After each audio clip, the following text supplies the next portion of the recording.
అనగనగా ఒక ఊరిలో అంజలి అనే అమ్మాయి ఉండేది. తెలివైన అమ్మాయే, కాని తనకో అలవాటుండేది. రేపు చేయాల్సిన పనిని ఎప్పుడూ ఎగ్గొడుతూ సమయాన్ని వృధా చేస్తూ ఉండేది.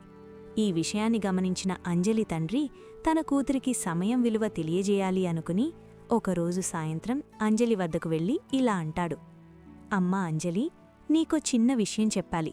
రేపట్నుండి ఒక బ్యాంక్ నీ అకౌంట్లో ప్రతిరోజు ఉదయం సరిగ్గా 86,400 రూపాయలను జమ చేస్తుంది అనుకుందాం. కాని దానికొక నిబంధన ఉంది. ఏంటది నాన్నా అని అంజలి ఆసక్తిగా అడిగింది. ఆ నిబంధన ఏంటంటే, ఆ డబ్బును నువ్వు ఆ రోజే ఖర్చు చెయ్యాలి.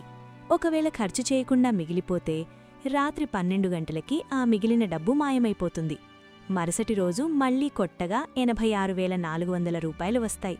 నువ్వా డబ్బునేం చేస్తావు?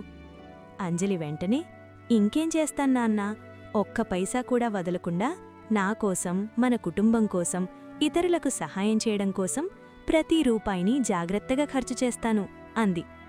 అప్పుడు తండ్రి చిరునవ్వుతో ఇలా అన్నాడు.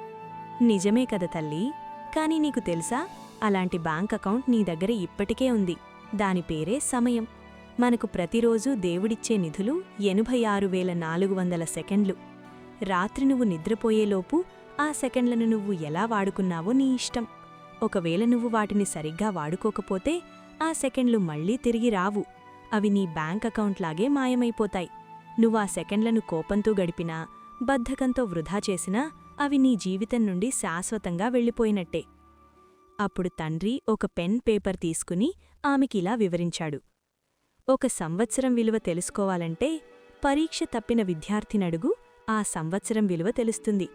ఎందుకంటే తన స్నేహితులందరూ పైతరగతికి వెళ్ళిపోతుంటే తను మాత్రం అదే పాత పుస్తకాలతో వెనుకబడిపోతాడు. ఇక్కడ కోల్పోయింది కేవలం ఒక సంవత్సరం కాదు, తన జీవితకాలంలో సంపాదించాల్సిన ఒక ఏడాది సంపాదనను, ఎదుగుదలను ముందే కోల్పోయాడు. ఒక నెల విలువ తెలుసుకోవాలంటే నెల తక్కువతో పుట్టిన బిడ్డను చూస్తున్న తల్లినడుగు, ఆ నెల విలువ తెలుస్తుంది. ఆ ఒక్క నెల గర్భంలో ఉంటే బిడ్డకు అందాల్సిన పూర్తి పోషణ, అవయవాల పరిపుష్టి లభించేది. ఆ 30 రోజులు తక్కువవడం వల్ల ఆ బిడ్డ ప్రాణాలతో పోరాడాల్సి వస్తుంది. అంటే ఇక్కడ నెల అంటే కేవలం 30 రోజులు కాదు, ఒక నిండు ప్రాణం యొక్క ఆరోగ్యం. ఒక గంట విలువ తెలుసుకోవాలంటే ఒక గంటసేపు ప్రియమైన వారికోసం వేచిచూసే వ్యక్తినడుగు, ఆ గంటలో అతను మరే పని చెయ్యలేడు. అతని మనసంతా ఎదురుచూపుల మీదే ఉంటుంది. అంటే ఆ గంటలో అతను తన ఫోకస్ని వేరే దేనికీ ఉపయోగించలేడు.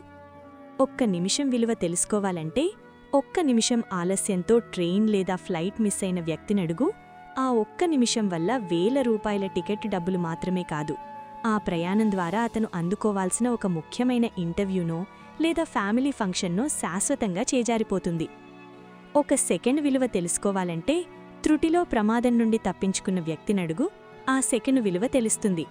ఆ ఒక్క సెకండ్లో అతను అడుగు పక్కకు వేయకపోయుంటే ఈరోజు అతను మన ముందు ఉండేవాడు కాదు. ఇక్కడ సెకను అంటే జీవితానికి మరణానికి మధ్య ఉన్న సన్నని గీత. ఒక మిల్లీ సెకండ్ విలువ తెలుసుకోవాలంటే ఒలింపిక్స్లో వెండి పతకం సాధించిన వ్యక్తినడుగు, కొన్ని మిల్లీ సెకండ్ల తేడాతో గోల్డ్ మెడల్ పోగొట్టుకుంటారు. ఆ మిల్లీ సెకను గెలిచి ఉంటే ఆ దేశం గర్వపడేది, చరిత్రలో అతని పేరు సువర్ణ అక్షరాలతో ఉండేది.